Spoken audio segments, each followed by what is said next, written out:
Hello दोस्तों, मेरा नाम दीप। आप सुन रहे हैं दिल की बात दीप के साथ। आज मैं एक कहानी सुनाने जा रहा हूँ जिसका शीर्षक है पछतावा। राजवीर मंदिर में बैठे कुछ सोच रहा था। तभी एक व्यक्ति आता है। उसका हुलिया देखकर कह सकते हैं कि वो एक मुसलमान है। वो मंदिर में आकर पूजा करता है। उसे देखकर एक ही सवाल दिमाग पर दस्तक देता है कि एक मुस्लिम मंदिर में कैसे। वही एक सवाल राजवीर को उसकी सोच से बाहर निकालता है और वो उस शख्स की तरफ देखता ही है कि वह शख्स उसे अनपूछे सवाल को भांप लेता है और वहीं मंदिर की सीढ़ी पर जाकर राजवीर के पास बैठ जाता है और खुद ही कहता है, मेरा नाम अशफाक है, मैं मुस्लिम समाज से हूँ, रोजाना मंदिर आकर पूजा करता हूँ। राजवीर सुनकर थोड़ा शौक हो जाता है और बोलता है, यह अनोखा है, इसके पीछे कोई कारण है क्या? अशफाक मुस्कुराते हुए जवाब देता है, बरखुरदार, हर एक बड़े काम या बदलाव के पीछे वजह जरूर होती है। यहाँ भी है।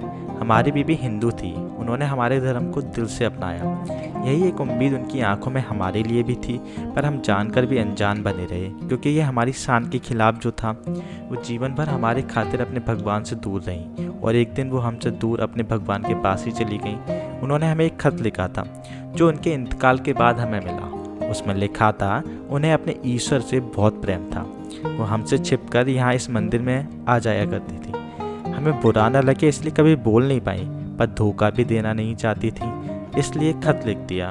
उन्होंने हमारे प्यार की खातिर, हमारे अभिमान की खातिर अपनी इच्छा कभी जाहिर ना की, पर मरते मरते वो हमें सच कहकर गई। तब हमें प्यार की कीमत समझ आई। इसलिए उनके जाने के बाद ही सही, पर हमने उनकी वो एक इच्छा पूरी की। अशफाक की बात खत्म हो जाती है। दोनों कुछ देर खामोश बैठ जाते हैं। अशफाक की बातों से राजवीर के चेहरे पर बेचैनी सी है, जिसे देखकर अशफाक राजवीर से पूछता है, जनाब आप कुछ परेशान से लग रहे हो। राजवीर कुछ परेशान हो जाता है और कहता है, नहीं ऐसा कुछ भी नहीं है। अशफाक कहता है, बरखुरदार, आपकी बेचैनी देखकर कह सकता हूँ आप किसी सच से भाग रहे हो। राजवीर तेजी से वहाँ से उठकर जाने लगता है, जैसे अशफाक ने उसकी कोई चोरी पकड़ ली हो। अशफाक उसे रोकता है, पर राजवीर तेजी से वहाँ से निकलकर अपनी कार में बैठकर चला जाता है। राजवीर के दिमाग से अशफाक की सारी बातें घूमने लगती हैं। राजवीर को रात भर नींद नहीं आती। सुबह होती वो फिर उसी मंदिर में जाकर बैठ जाता है। फिर से उसकी मुलाकात अशफाक से होती है। अशफाक राजवीर के पास आकर बैठ जाता है।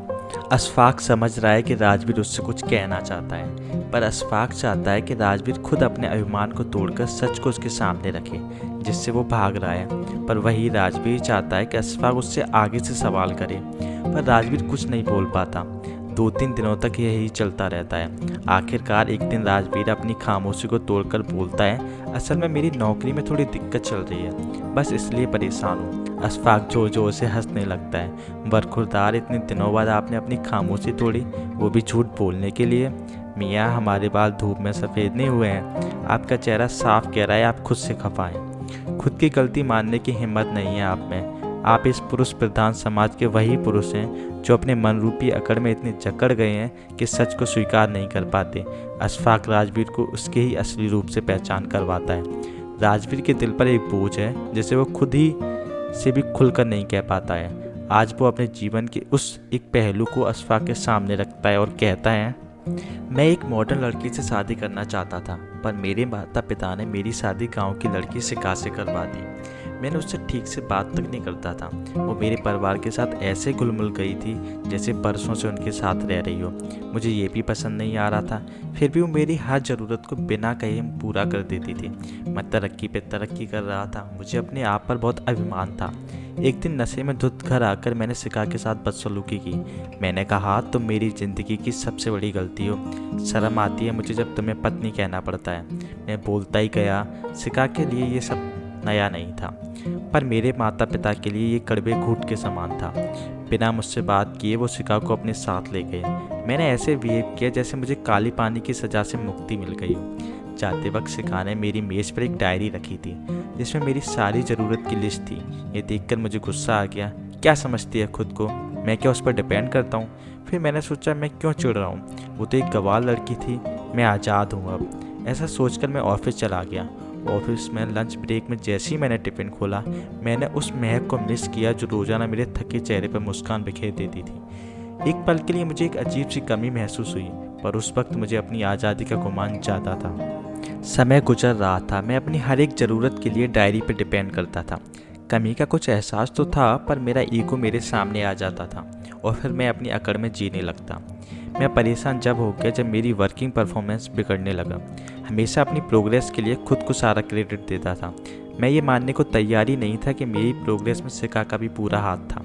उसी के कारण मैंने अपने जीवन की कई छोटी बड़ी परेशानियों और जिम्मेदारियों से बहुत दूर था और केवल अपने काम पर फोकस करता था। बेस्वाद खाने में, मुरझाए फूलों में, बिखरे घर में, हर उस जगह जहाँ मैं शिखा को देख चिढ़ता था, उसे गवार कहकर निकल जाता था। मुझे उसकी कमी महसूस होने लगी थी, पर मैं ये मान कैसे लेता। एक दिन मन भारी हो गया। मैंने माँ को कॉल किया। वो मेरी आवाज़ से ही समझ जाती थी कि मैं परेशान हूँ, पर माँ समझते हुए भी माँ ने मुझे इग्नोर कर दिया और कहा शिखा ने दूसरी शादी करने का फैसला किया है। यह सुनकर मुझे गुस्सा आ गया और मैंने कॉल कट कर दिया। कुछ दिनों पहले ही मुझे डाक से तलाक के कागज़ मिले थे। पता नहीं क्यों मैं खुश नहीं हूँ। मैं चाहता तो यही था कि शिखा मेरी ज़िंदगी से दूर हो जाए, पर मैं आज बेचैन हूँ। अशफाक थोड़ी देर रुक कर कहता है, अब तुम क्या सोच रहे हो राजवीर? राजवीर कहता है, शिखा मुझसे बहुत प्यार करती थी, फिर वो कैसे दूसरी शादी के लिए सोच भी सकती है? अशफाक कहता है, वाह मियाँ, क्या अभी भी वो आपसे पूछेगी कि आगे बढ़ूँ या नहीं? आज जब आपको उसकी अहमियत का पता चल गया है, तब भी उससे सच कहने को झिझक रहे हो। सब कुछ सामने है आपके, फिर भी माफ़ी मांगने से खुद को छोटा महसूस कर रहे हो। मियाँ समझ लो, अगर अब भी आप अपने ईगो में रहे तो फिर मौका नहीं मिलेगा। दोस्तों, आदमी का यह ईगो ही उसे ज़िंदगी से हरा देता है। राजवीर सब जानता है, पर उसके अहम के कारण वो शिखा से बात नहीं कर पा रहा है। शायद उसे डर है कि इस बार शिखा ने उसे नाना कह दे। अशफाक राजवीर को हिलाकर कहता है, जब मैं अशफाक होकर मरी हुई बीबी के खातिर मंदिर जा सकता हूँ, तो क्या तुम एक सच स्वीकार नहीं कर सकते? राजवीर को अशफाक की बात दिल पर लग जाती है। वो कॉल तो नहीं, पर शिखा को एक मैसेज करता है। मैसेज डिलीवरी होते ही उधर से कॉल आ जाता है। दोनों के बीच लंबी बात होती है और यह एक लंबा कॉल दोनों को वापस मिला देता है।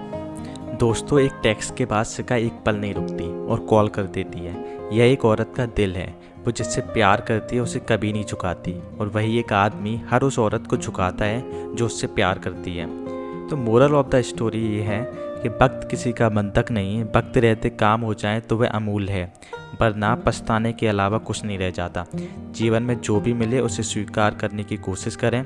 ज़रूरी नहीं हर चीज़ जो आप चाहते हैं वही आपको मिलेगा, लेकिन जो आपको मिला है वह आपकी किस्मत है, जिसे अच्छा बुरा बनाना केवल आपके हाथ में है।